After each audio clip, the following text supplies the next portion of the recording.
And thank you for joining us. You're listening to the Beyond 50 radio program. I'm your host, Daniel Davis. So in the news, we find out that the big financial insurance giant AIG is now asking for another $30 billion. And I'll bet most of us are wondering, will this ever end and will things ever get better? Well, joining us here on the Beyond 50 radio program today is a wonderful guest and also author of the new book, The World is Curved, Hidden Dangers to the Global Economy. And our guest joining us today here on the Beyond 50 radio program is Mr. David Smick. And let me tell you, you're going to want to listen to what he has to say because a lot of other important people such as Bill Clinton, Alan Greenspan, Ben Bernanke, you name it, all those guys in the financial world listen to what this guy has to say, so you want to stay tuned. And I'd like to welcome here to the Beyond 50 radio program our guest, David Smick. And David, welcome to the program. Well, it's good to be with you.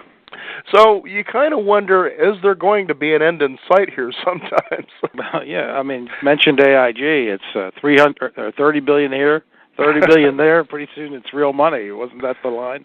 Except back when that was said, it was $1 billion.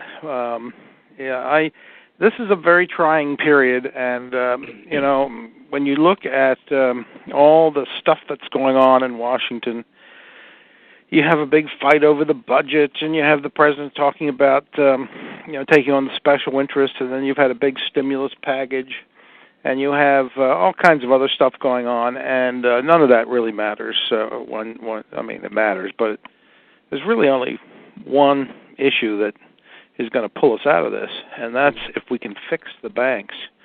And that's not going to be easy.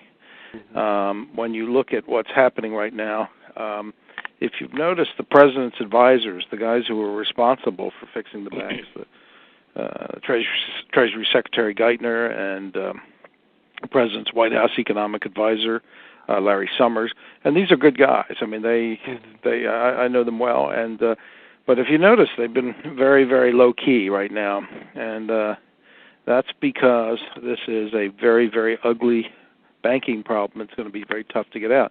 I mean, the way I put it is that when Hank Paulson, the former Treasury Secretary, came into the job under George W. Bush, he raised the hood of the banks, the bank automobile, so to speak. He pulled up the hood and he looked inside, and he was so big and ugly, he slammed the hood down and said, let me get out of town. He bought some preferred stock in the banks, but said this is just too big a problem. And then, of course, the new team came in with the election of Barack Obama, and they raised the hood. And they looked inside and slammed the hood down and said, ooh, and they've been quiet ever since. Not to get too complicated with this, but you ask yourself, I mean, most people say, look, if you've got a bunch of banks, I'm not talking about, by the way, the community banks and regional banks who've, basically are doing okay and they've acted responsibly. I'm talking about the big Wall Street banks and investment banks or former investment banks. When you look at these guys, they are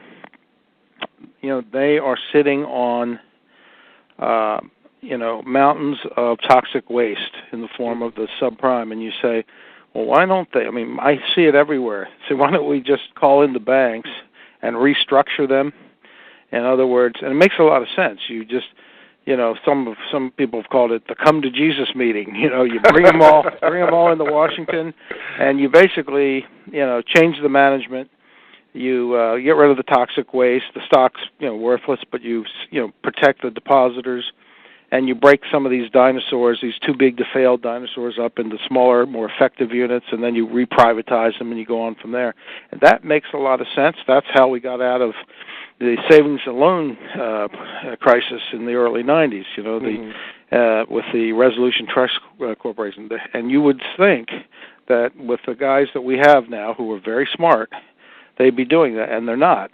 And it has nothing to do, despite the critics, with the fact that they're trying to protect their shareholders of a bunch of bankers on Wall Street. The reason they're not doing it is that these banks, and begin with Citi, they are all tied into a web of the sophisticated derivative exposure, and the most deadly part of it is called a credit default swap, which is just a giant unregulated insurance paper industry for the financial markets. And the fear of the Obama advisors is that if they break up and they nationalize one of these banks or restructure, call it what you want, one of the any of the banks, that they will default on these credit default swaps, these sophisticated derivatives, and that you will have a collapse of the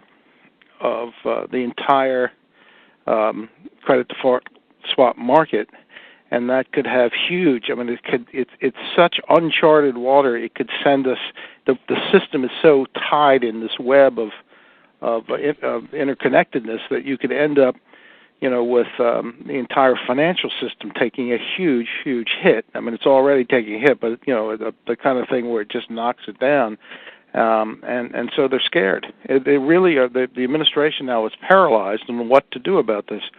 And so if you can't take on this horrible problem because you don't know how to do it, then the only alternative is a bank bailout with taxpayer money, and that's going to be very, very expensive. I mean, it's going to be it's going to be in the trillions. If you look at the president's budget, there's a little known or little noticed plug number, they call it, in the budget, and it's a pretty big number, but you barely notice it. It says $700 billion for a bank bailout. Not the original 700, but this is a new 700. So I asked someone over at the White House, I said, why did you pick 700? They said, it's going to be a lot more if we have to bail out the banks. We just picked the number that Paulson had for his original bank bailout. But you're talking about huge numbers, and when people say, why is the stock market off, 25% just, since November, and it's a lot of it, I would say 80%, 90% is tied to the fear that there's no answer to the banking situation. That's an interesting point. Now, it sounds to me like, a lot of people kind of view this and as it's being spoon-fed to Main Street, so to speak, is that the problem really, as they see, is that the people or the banks were making loans to people for mortgages who couldn't afford them. But in fact, it sounds like what I'm hearing from you, David, is that it's really the financial architecture that seems to be outdated. Is that part of the problem? I think so. I mean, a lot of my Republican friends get angry with me when I say, they make an argument that, and some Democrats do too, that the financial crisis is the result of, the politicians forcing, Capitol Hill in particular, forcing the bankers to lend money so that people who couldn't afford the mortgages, would take them on. And to tell you the truth, that happened, and it shouldn't have happened. And we had a subprime mortgage problem that broke out a year and a half ago. But we had a subprime mortgage problem of, $200 or $300 billion, and let's say even if half of it defaulted, $150 billion. That's a lot of money. But here's the fundamental question: how could a mortgage problem of $150 billion, or even if it was $200 billion, how can it bring a global financial system worth hundreds of trillions of dollars to its knees? Good question. I mean, it's obviously there's something more than just, some poor people took loans and they were, they lied about the applications or they fudged it or whatever. I mean, that shouldn't have happened, but that's not the reason for the thing. And what I say in my book, The World is Curved, is that I really try to explain for the average person how we really got into this. And we got into this because we had a crisis in our financial architecture. In the old days, if I were, not, and when I say old days, up until 10 years ago, if I'm a banker and you want to buy a house, I would know you. I would know something about your financial background and your character, and I would lend you the money, and we know each other, and you pay me back for over the next 15 or 30 years. And or if you were a business and you wanted a loan, and I might get other bankers, and we make a syndicated loan to you, but we would know you. But about 10 years ago, the big Wall Street banks went to Washington, and they convinced the Washington that they, should be able to pursue operations under a new economic model, a new way of doing business.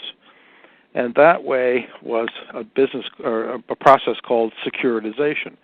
And what it meant is, instead of me lending you, the mortgage alone, and then I know you, and I have a connection and skin in the game, so to speak, for the next several decades, or however long you own your home, I'll just make these loans for mortgages, and I will take them, and I'll take all the mortgages that I have out, and I'll throw them on top of a table.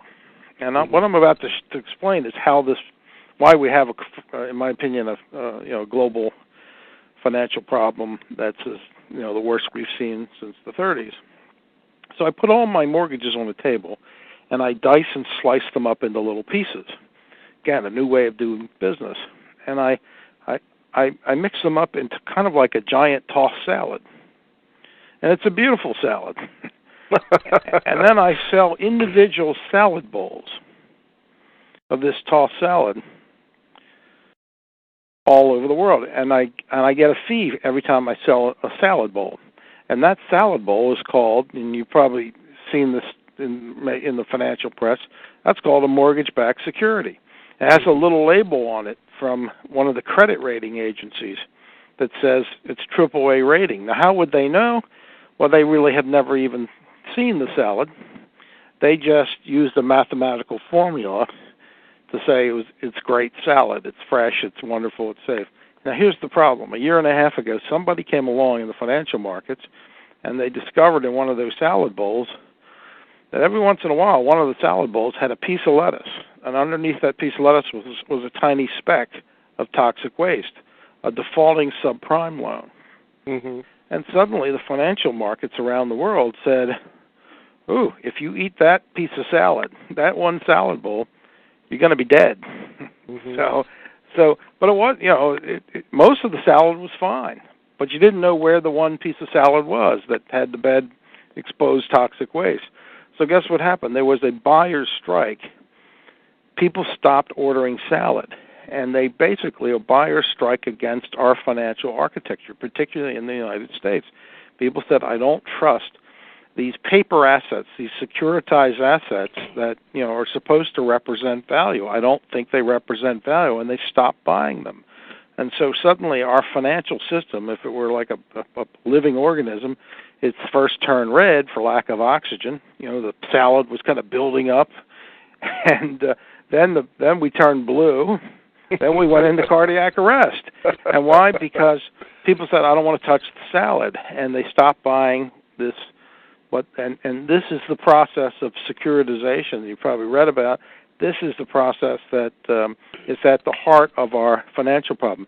In a lot of ways, when people ask me, what is the global financial system, I say, imagine a family with a rich, deeply family-oriented, but occasionally paranoid great uncle. Mm-hmm. And that's the great uncle is the financial market.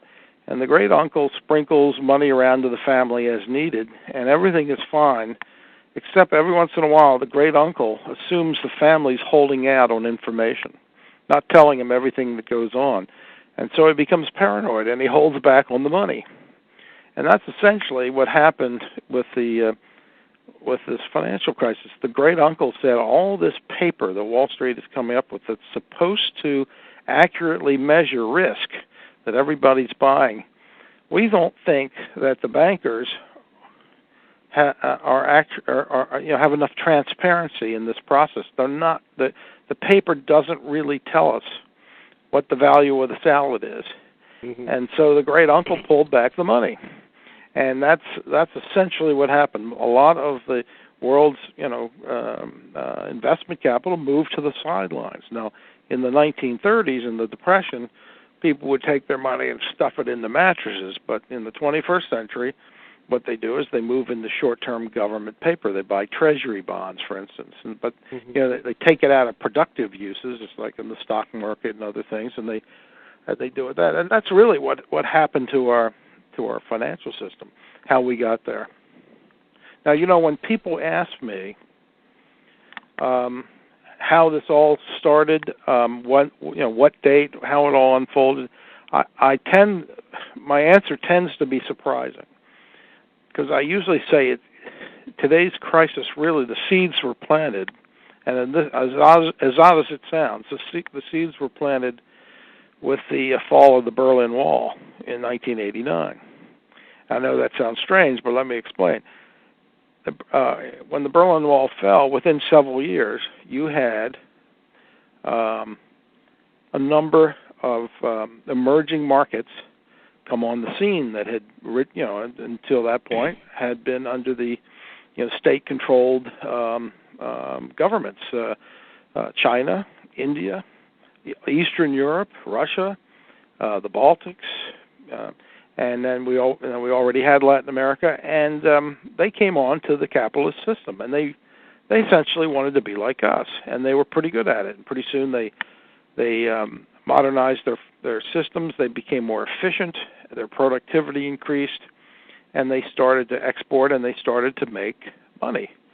And soon you saw the emergence of a global ocean of capital, and I really describe this in my book, The World is Curve, about how this global ocean of capital started. And around that time, we liberalized financial markets, which means basically capital was allowed to move across borders. And that was a process that really had started back in the Carter administration in the 70s.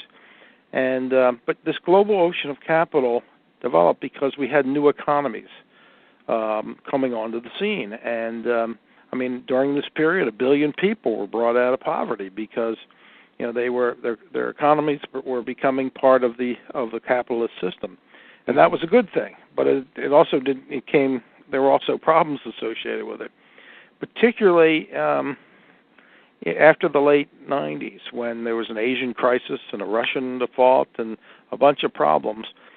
What you saw is emerging markets, which in other words, the non-industrialized markets of the world, China, India, Latin America, Eastern Europe, they developed a new model for operation. I call it the emerging market export model. Mm-hmm. They decided that they were going to become experts at exports, so to speak. They would be, instead of having consumer economies where they encourage their population to consume, they would control consumption, but they would set up their economy as kind of a platform to export to the world. And of course, China was the leader in this effort, but it happened all over the world. And even some of the industrialized countries became export-oriented, including Germany. But they would they tied their currencies to the dollar. And so what did that do? It allowed that they began to export to the industrialized world, but the favorite target was the U.S., and particularly the gluttonous, kind of debt-ridden American consumer. And at one point, a couple of years ago, Americans were consuming, get this, $1.20 for every dollar they were earning. And so what happened is we would buy their goods because we have a big consumer economy. We encourage our people to have a great lifestyle.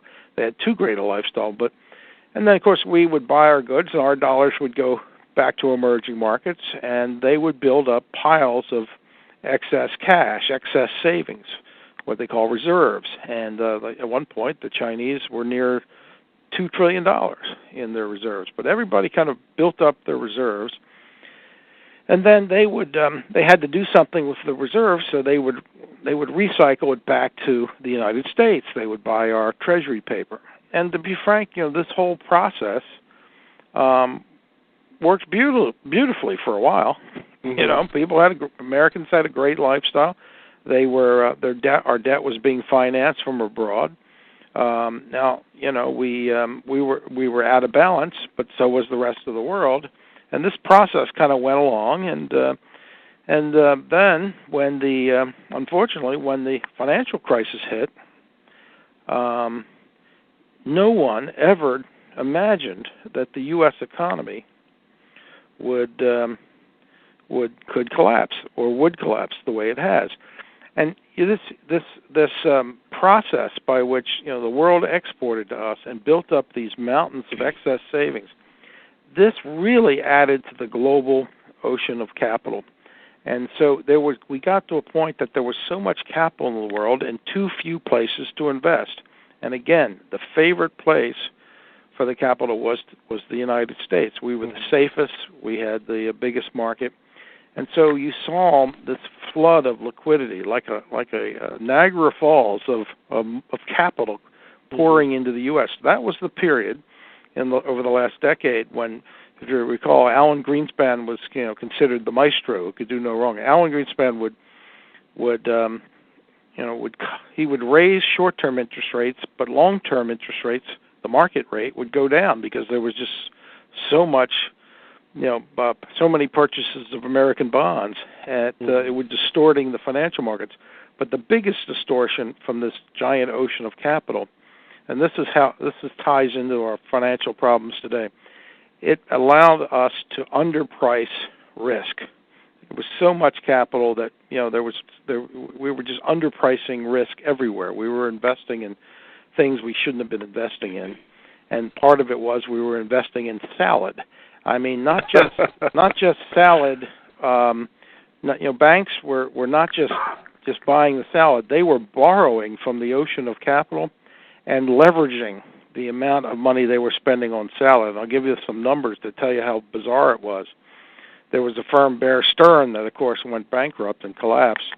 They were leveraging 34 to 1. In other words, for every dollar they had, they borrowed $34 so they could produce. They could buy more salad and take the fees from selling the salad all over the world and selling it to the global ocean of capital. Then there was the Fannie Mae and Freddie Mac, the big government or quasi-government agencies for housing. They were leveraging at about 74 to 1. But then there's a German bank called Hypo Real Estate that had actually purchased a part of an Irish bank. But this German bank, they were using the leverage. I would say it's the leverage of a lunatic. It was 112 to 1, and they went. You borrow $112 for every dollar that you. Right, that's amazing. And they were buying mortgage back, and they were buying salad because they figured the salad must be good. It's all AAA rated by essentially a bunch of math geeks sitting in cubicles doing models, right? Not out kicking the tires and finding out if the salad was for real or it was a fresh salad or any of that. Like going to a financial planner on some illusion about what the numbers will be if you just follow a system. Yeah, I mean, so that's so here we are. The global ocean of capital, underpriced risk. And Wall Street began to think that it could walk on water. It thought it had discovered riskless risk. Wow. And so that's really how we got here. And you say to yourself, well, what happened to the regulators? Well, they were asleep at the switch. Mm-hmm. And I mean, I have a lot of respect for Alan Greenspan, but he was the number one regulator. But they were all asleep at the switch. Now, I don't blame them entirely because I think that Wall Street bankers are so sophisticated, and their lawyers are so sophisticated that the regulators are no match for these Wall Street types. The Wall Street types are just so good at figuring legal ways of getting around the regulations. Mm-hmm. I mean, I looked up a senior officer in the SEC, a regulator in the SEC. Makes a good salary, about $160 and up, but usually $160,000 to $190,000 a year. Mm-hmm. And you say that's a very good salary, but at Goldman Sachs, the big Wall Street firm, secretaries make $200,000 a year, and these executives are making millions of dollars a year, and they have the most sophisticated lawyers, and so it is a real problem for our policymakers in Washington. Because they come up with regulations, and Wall Street is they're just so clever and so good at skirting the regulations. I mean, one of the problems, when you wonder why the regulators wouldn't have said something when the banks were, 5 months before the whole subprime thing blew up, they were making, the big Wall Street banks returns of 35% on equity. Mm-hmm. In other words, they were making a fortune, and they were making more returns than the best Wall Street investors like Warren Buffett and George Soros. So, I kept thinking, that's when I started to write my book, The World is Curve. I began, the New York Times said it was astonishingly prescient, and they called me and said, how did you know this was unfolding? And I said, well, I began looking at the banks, and I said, the banks are getting twice the returns of Warren Buffett and George Soros during that period. I said the bankers they're not smart investors. They're bankers. Right, and I they said, loan money in. Yeah, something's going on here that doesn't make sense. And then I began looking into it, and frankly, I was really astonished when I saw that the banks were hiding their risk in these independent vehicles that were separate from the bank's balance sheet, and that's every bank was doing it, and they were they were shoveling the salad out the back door, selling it to these independent vehicles, believing that if the salad ever went bad, that nobody would know. Well, guess what? The market knew, and Citigroup, and all the other banks took a big hit but a lot of it was that. To go back to the metaphor of the paranoid great uncle, the paranoid great uncle said, something's gone wrong here. The banks, my family members are hiding things. They're hiding risk. In the case of the banks, were hiding it in these independent vehicles, and they were doing it all out of greed for these giant fees. Mm-hmm. It's really interesting when you draw the scenario, and it seems that in the receiving end of the financial news that they skewer it or they're passing blame back and forth, but nobody really takes a look at the playing field itself. Now, I know last year, I think it was in spring of last year, that I had read the book The World is Flat, if you remember Thomas Friedman. Right. Mm-hmm. And what I found fascinating about that is it even went back to a book that I had read a couple of years ago called The Sovereign Individual. And taking a look at how the transfer of wealth, mainly middle-class wealth, has sort of left the United States by going to India, where we're outsourcing a lot of our services type work, and then you see that the middle class wealth is transferred to China and Russia out of the United States, but the United States still consumes. It's in that consumer mode, as you were talking about. Right. Yet these people lived within their means, these new middle class citizens, mm-hmm. and they began to say, now that we've got this wealth, let's just go ahead and invest in the United States because it's always been a safe bet. And so you can see now, as you're explaining, that now Wall Street starts leveraging in ridiculous ways all this extra money that they're getting from these countries to basically give them some sort of a return on their investment. But now it's not working, and they're realizing, wait a minute, you guys have been lying to us, and they start to pull their money back. Now, that's going to become very dangerous, possibly. Right. I agree. Well, one of the things that when people ask me, are we going to get out of this, I always say, of course, we're going to get out of it. The question is the timing. But the reason, if it takes a lot longer, if it's not a year, but it takes several years, it's going to be because of complications abroad. That, and no one is an island in this thing. We wish we were separate, but we weren't. We have, if you look at, financial journalism, everyone fixates on the gluttonous American, over-leveraged American consumer. Mm-hmm. Who never saves. Well, they're saving now because they're terrified. But I'd be first in line to say that, this is American policy is out of whack. It's out of balance.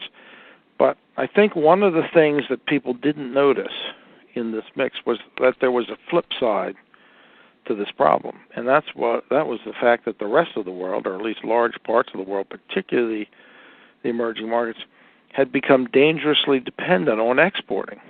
Mm-hmm. And so they never imagined the U.S. economy would collapse. And so when that happened in the last year, people initially thought places like China and India and Europe would decouple from the U.S. And in fact, the Europeans, there's a German word called Schadenfreude, which means to gain. It's typically German. I can say that, I'm half German. To gain pleasure at the misery of others. The Europeans had this heavy dose of Schadenfreude, toward the U.S. And in my business, I travel to Europe a lot, and oh, you poor Americans, you're pathetic. You have a credit crisis and all that. Well, what they never factored in was that there was a flip side to this, and that most of the world, particularly the emerging markets, did not have they do not have enough of a consumer base, and so when they lost the export market. And as you know, exports around the world, trade around the world has collapsed. Mm-hmm. I mean, container ships now, they've slowed them down. They're mostly empty. We're not seeing a lot of global trade, and that's because Americans are not buying imports. I mean, our consumption is way down, and so you look at Chinese, their exports to the world, including the United States, have plummeted, and the same with India, and the same in Eastern Europe, and all over, and even Brazil, their economy is suffering suddenly. They thought they were going to decouple from us, but it didn't happen. And what worries me now about the world is that you have now these economies where they're aging in a lot of cases. They don't have a consumer base. I mean, you look at the Chinese economy right now.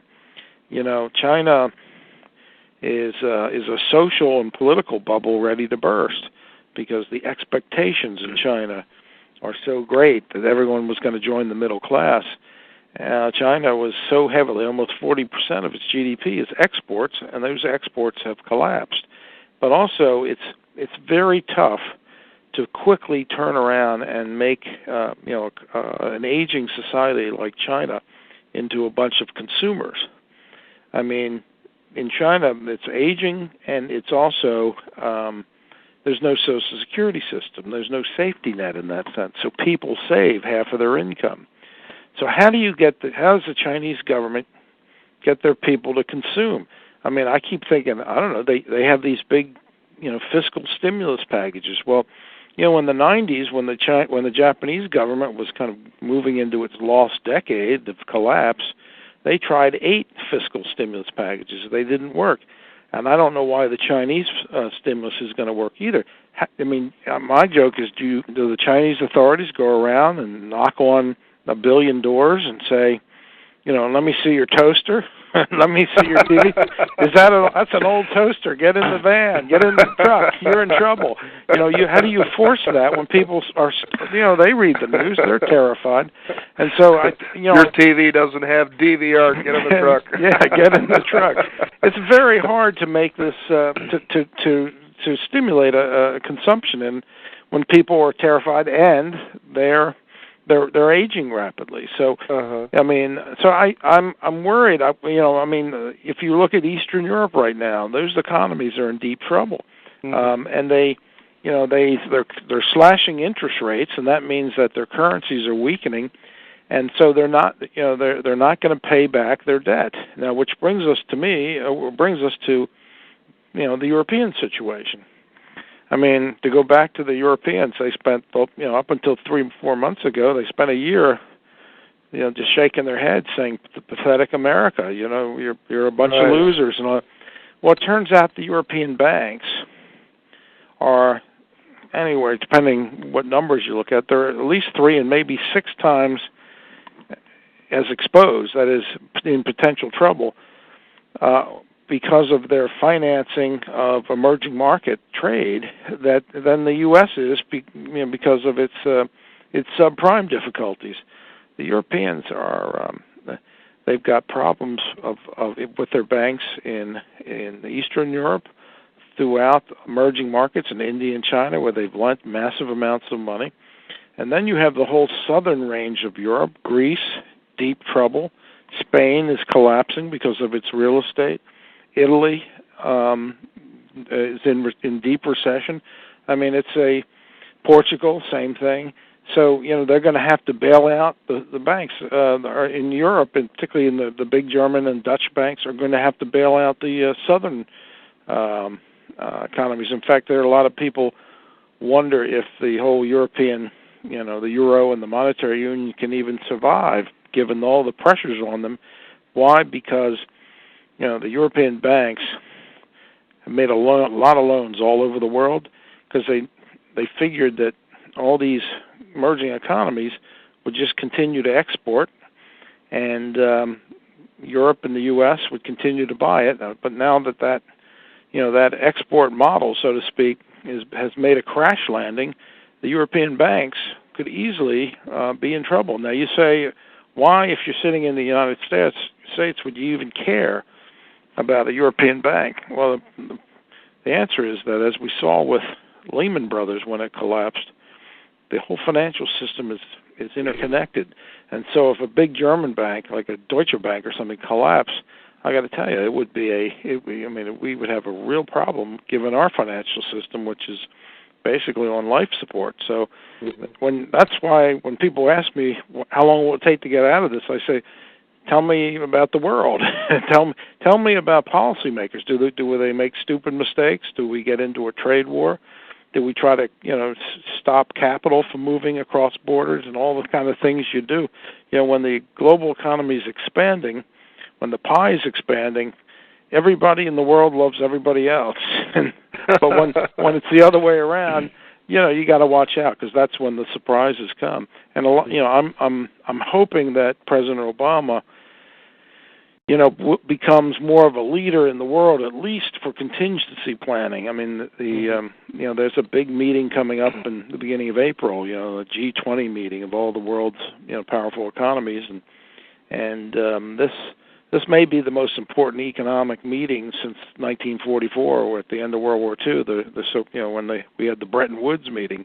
But Barack Obama really needs to exert leadership to make it very clear that that we need globally not to do anything stupid, not to get into a trade war, not to keep the financial capital flowing, because that to me is my greatest worry, that somebody does something, and then there's a reaction, and then a counter reaction, and the next thing it starts to unravel. Because I say in my book, In the World is Curved, that today, what we're experiencing today is not new. I mean, we experienced this 100 years ago. I mean, from the period 1880 to the First World War was uncanny in the similarity to the last 25 years. A lot of prosperity, a lot of movement of capital and trade across flows. The United States went from largely a farming country to a powerful industrial country, with prosperity there. I mean, in the case of the prosperity of the last 25 years, it's been huge, and it's been unequally distributed, and that's been insane. But nevertheless, it's similar to the thing. And it's also similar in one other way. 100 years ago, during this period, we had financial panics. The panic of 1893, panic of 1907, which led to the creation of the Federal Reserve. And what do we have today? Huge financial panics. We had one in '87. We've had a number since, and now we have the mother of all panics financially.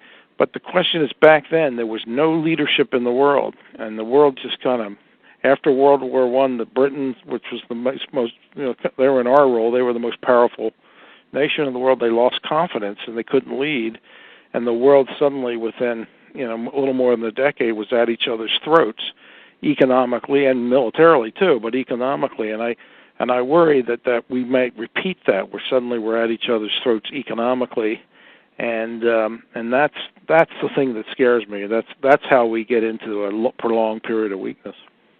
It's just really fascinating, David, when you take a look at this whole thing and you realize that the Great Depression of the 1930s, that was pretty much within the United States, but this is a global economy, and as you're saying in your book, that we're all interdependent with each other. It's getting capital to flow. Maybe getting some of these other people, such as China, Russia, South America, to be a little more consumption, so then that way capital does flow. Now, when it comes to saving money, especially for Americans who save for retirement, you're seeing people losing their money in their 401ks and their IRAs, and it makes you wonder then, who can you trust if you're surrendering this money or investing this money into these programs, which are generally for the long term. In other words, the banks get to hold on to this money for a long time, or there's penalties. but then they go and they just over-leverage this to where they come back and say, oops, sorry about your luck, but you don't get your money at retirement.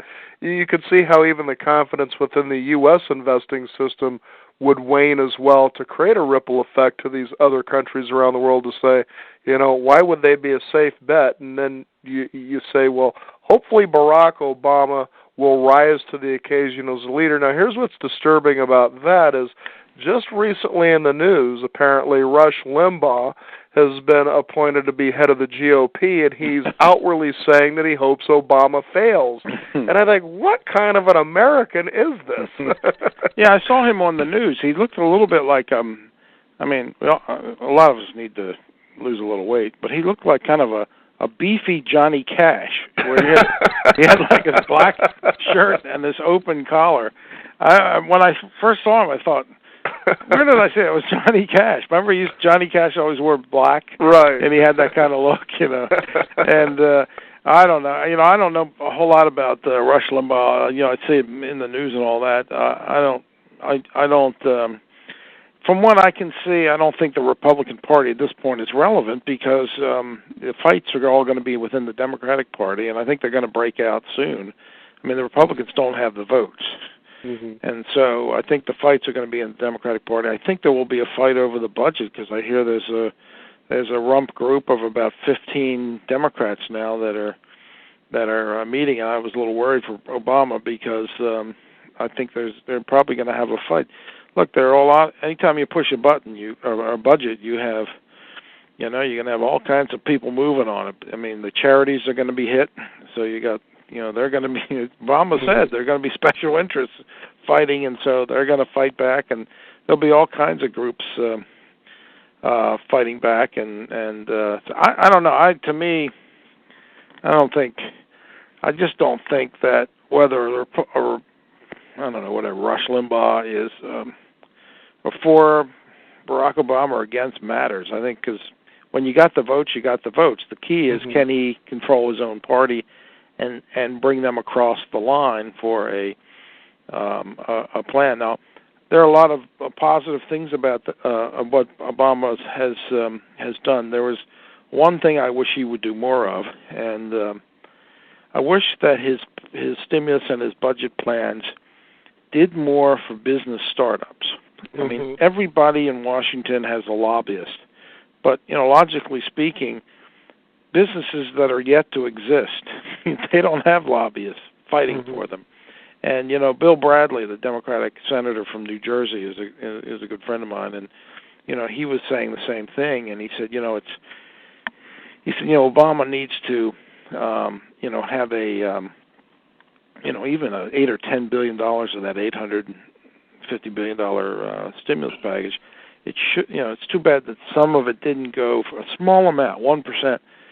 To provide, funding for business startups. That, in other words, if you went and you looked at every business, everybody who filed an S-1 with the SEC, up until the day the stimulus passed, and you just gave them, and you had $10 billion, again, a little more than 1% of the whole package. And you sprinkled that around these startups where you paid for half of the IPO of the half of the cost of the startup. So you were kind of trying to finance these things. You'd say, are all these going to be successful? No, because most startups fail. But you might get a Google, you might get a Microsoft. You never know. And to get out of this mess, it's going to take, in my opinion, more than just injecting capital into existing businesses and existing banks, and doing infrastructure spending, as important as that is. We're going to have to concentrate also on new businesses, on new startups, and because if we want our kids to have employment, and we got to figure out a fiscal policy that kind of punishes Wall Street greed and the Bernie Madoffs and the reckless banks and people getting away with murder, or getting away, doing with things they shouldn't be done. But we also got to figure out how do you keep that kind of entrepreneurial spirit. One of the great things I admired about Bill Clinton, in politics as in war, history is written by the victors, right? So Barack Obama is the victor, Hillary's the loser. So everybody says, the Clinton economy, terrible, But the reality is, I think is remarkable about that Bill Clinton. I mean, he championed the kind of the entrepreneur, the innovator in America as kind of an authentic American hero, whether it was Henry Ford or Steve Jobs or Bill Gates or one of the, But there was this kind of sense that risk taking was in, and I will make a prediction that maybe it's in 6 months, 12 months, but 2 years at the most. President Obama will make a speech, and he will say, "My fellow Americans, we have moved from a situation of reckless risk-taking and financial risk-taking and economic risk-taking to a situation, however, that may be even more dangerous. No risk-taking. And the innovative side of our economy has dried up." And he'll sound a little like Bill Clinton. He'll say, "And we've got to get that innovation going again, because that's going to be the solution to it." I mean, when you look at development, how an economy develops, and you think, we have this perception that the economy is this static machine, but it's actually much more like a living organism that's constantly with success and failure and a lot of Bob Samuelson of Newsweek says, every 3 months for the last several decades we've had 7 million jobs lost in the American economy, and 7 million or slightly more than 7 million gained. It's this constant churning of entrepreneurial initiative, and that is that's going to be very important for us to get out of this mess, that we can kind of keep that process going. And that's not really a liberal, conservative, or Republican, or Democrat. That's just kind of common sense of making that dynamic, that kind of daring.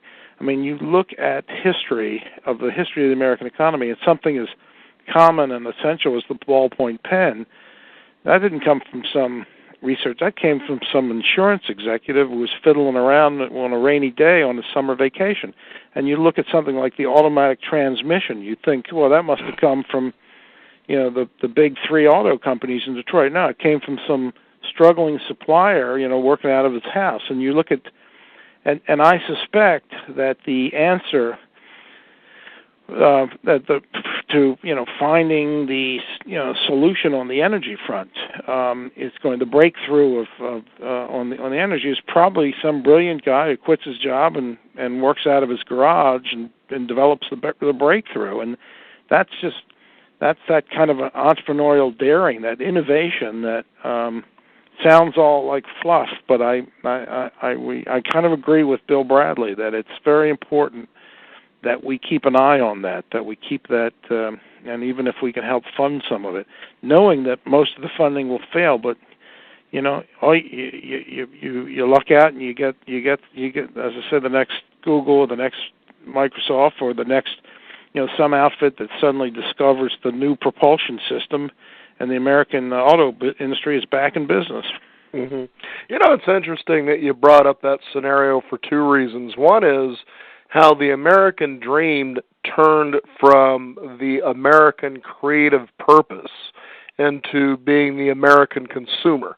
Yeah. That's the first thing. And then the second thing is you reminded me of a movie that I had seen a couple of months ago, pulled it out of the library, never even heard of it before, starring William H. Macy, called The Water Engine. Now, he was one of those guys that you're describing. He was basically a guy who worked as an engineer in a shop, and basically he discovered or created an engine that runs on water. What was interesting about the movie is when it was discovered, as he began to share his idea, this poor little, guy with a great big idea, is that this lawyer steps in and says, well, this needs to happen. You need to basically give it to us, and we'll buy it from you and then it's all ours. And he's like, no, I want to be able to continue to perpetuate my ideas of creativity to help better the world, and how big business was trying to stop that. Yeah, exactly. And it seems we're seeing that almost that same scenario today. Take care of the big business, forget the little guy, but it's the little guy that makes the big business succeed in the first place. Right, and it's the little guy creates the new jobs, the net new exactly. jobs. I mean, when you look back at the 90s under Bill Clinton, and you say, here's a guy who had 20 million net new jobs. Why? Because he wasn't pumping money into big corporations. They had developed the kind of the U.S. economy as a hothouse for entrepreneurial initiative, and so you look at Europe during that period. Mm-hmm. I think maybe 4 net new jobs because Europe doesn't have an entrepreneurial base. It doesn't have a means of financing entrepreneurs either, and it has a social strata. If your father was a baker, it's just inconceivable that you would be anything but a baker, and the idea that you would become a European version of Bill Gates is just not. Nobody would. It's just not done. It's socially not. You're in a strata, and I agree with what you're saying. There's also, there is one silver lining. There are probably others, but to this financial crisis, we were seeing our best minds, graduate from university. We were seeing our best physics PhDs, and mm-hmm. would they go to work to find the environmentally friendly propulsion system for the automobile industry of the future? No, they'd go work at a hedge fund. I know that world. They, why? Because you can make a killing. But it was all shuffling paper, mm-hmm. And that process is all collapsing now. Mm-hmm. And so you're going to see the best minds who are going to have to go back and kind of, we're going to get into inventing things and as you say, we're going to be producers and. If Barack Obama is worth his salt, he will make it his mission to say to the world, we've all got to rebalance. It's not just the U.S. You've got to develop the consumption side of your economies. I mean, people say to me, why the world? I give speeches a lot. My book, The World Is Curved. By the way, Bill Clinton was very nice. He said it was one of the 3 books, the best books on the financial crisis, and mm-hmm. I've been giving a lot of speeches, and people say to me when I go through this, they said, why would the rest of the world, why are they so enamored of exports? And I say, it's a good question. I can't prove this, but my assumption is that for a lot of these economies, particularly the ones that have been, state-run before, like the Chinese, however, they're still state-run, but that Eastern Europe. It's a lot easier to control an export-led economy, and it's a lot easier to have graft if you have an mm-hmm. export-led economy than if you kind of have the money spread out among consumers.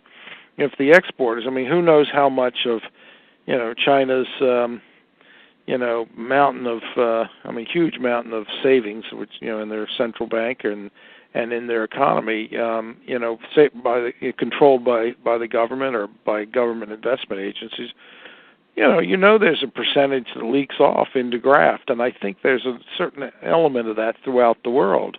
That there's a lot of corruption, and I think Obama's going to have to say, look, we cannot be the consumer for the world.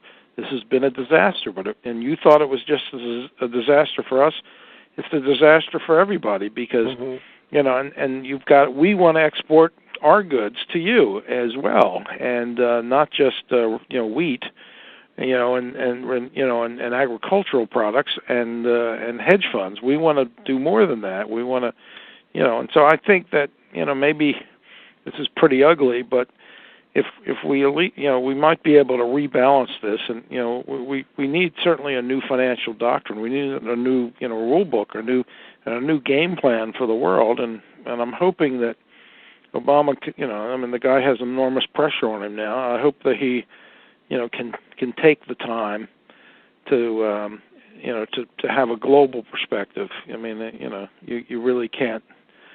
blame him if he says I got enough problems at home. But the global thing can help a domestic solution, and it can also hurt a domestic, prevent us from recovering domestically. So anyway, that's why I'm very, very concerned. Yeah, I'll tell you, for a guy to have the courage to want to take on a job like that in the first place, your hands go up to him, and the honeymoon's over now. Yeah, I know. I'm certainly, my spirit and heart are definitely with Barack, and I believe a lot of people hope that he does a good job. But I think I would say, I don't know Rush Limbaugh, but if Barack Obama fails economically, we're all in trouble. Mm-hmm. I don't think the Republicans, they may say if he fails, they may get the White House in 4 years. I don't think the White House will be worth having. I mean, he's got to succeed. I mean, that doesn't mean I agree with everything he does. I've already said I think there should be more for business startups, but this is a time to be an American, and the partisan stuff is not very appealing right now. Yeah, and that's exactly what he said that I applaud him for, is, look, we're all in this together. It takes all of us to find and have the solution. And, I think this is, when I go back to The Sovereign Individual, which is a book that really is pertinent for today's times, is that bipartisan ideal will disappear because it's just too inefficient. Yeah. And certainly it sounds to me like you actually see the same thing, that we're all in this together, we've got to cooperate, otherwise it's just going to continue to spiral downwards. Well, you know what, Obama's smart to talk about bipartisanship, even though he hasn't, the parties haven't gotten together, because when all said and done, an economy is more than numbers. Mm-hmm. An economy is it's influenced by psychology. Mm-hmm. And Obama's elected by 52% of the vote, but you have 48% that didn't vote for him. It's probably a percentage that has the bulk, the majority of the capital, of control over the capital in the country. And I think he's smart to say, I want to represent the whole country, because I can't have a 48% that's where the undertone is pessimistic because they don't feel I'm their president. So he's smart to do that and say, look, and he's probably going to have to take on the Hill and say, I know you want to feel your oats, but we got to work with these guys, and not to be nice, not because it's a nice thing to do.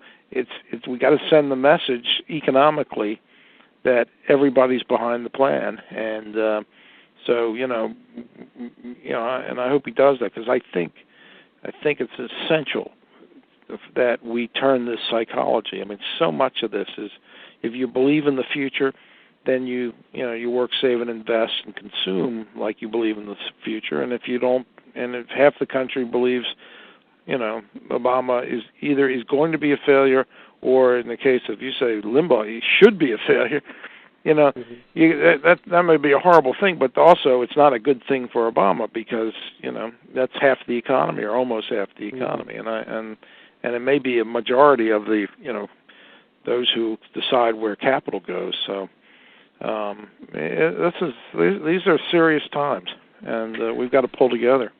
Certainly interesting times, to say the least. Now, do you have a website people can find out more about the book? www.theworldiscurved.com, or you can just do all one word, theworldiscurved.com. Very good. It's got everything, and it can be ordered through all the big, Amazon and everything else. And I started the book 5 months or so before the financial crisis broke, because I was at a Washington dinner party, and my wife Vicki said she was listening to me, and I was holding forth saying, although the financial system is performing brilliantly, there's a cancer. There are very serious problems, and we're going to have a whale of a problem coming. And I was on the drive back home, and my wife said, well, if you really feel that way, if that's kind of the view of the people at your level in the financial markets behind the curtain, why don't you write a book for the rest of us and tell us that? And by the way, if you write it, make it so I can understand it and my friends can understand it if we go to lunch. So it's not. So this is not a book that has phrases like emerging market risk spreads. This is a book that explains in pretty simple language. I mean, it has to be someone who's interested in the world, but, what's at stake here, how we got here, and what we need to do. So, anyway. Well, definitely worth reading. I've enjoyed what I've read, and I'll tell you, it's one thing I enjoy and I entertain from doing the Beyond 50 radio shows, that we really try to show this kind of thinking, that people can actually gain a financial education that's different from how they receive it through other media outlets. Where, getting back to common sense again, why is this happening? How did it happen, and what can we do about it? And it sounds to me like we've got some real solutions, but it's a matter of moving in that direction and being sure that they happen. And it's been a pleasure to have you on the program. Yeah, it's been a pleasure, and I'm definitely in the over 50 crowd. I'm 55, although I'm really going to be turning 40 in a few years. That's the official line. Well, David Smick, again, thank you for joining us on the program today. All right. Talk to you soon. Bye-bye. You bet. Again, the book is The World is Curved, and just simply visit theworldiscurved.com to find out more about it. It's about becoming American all over again, being innovative, being a thinker, moving and shaking, and creating small businesses and jobs. So there are solutions out there. The question is, do we want to begin to educate ourselves to find out how we can start to have the right answers to move in the right direction? Just as Obama said, we're all in this together, so let's all solve the problem together. I'm Daniel Davis. Thank you for tuning in today. You've been listening to the Beyond 50 radio program. Also visit us at our website at beyond50radio.com. Sign up for our free weekly e-newsletter. Again, you've been listening to the Beyond 50 radio program. I'm Daniel Davis, and remember, live your day past halfway.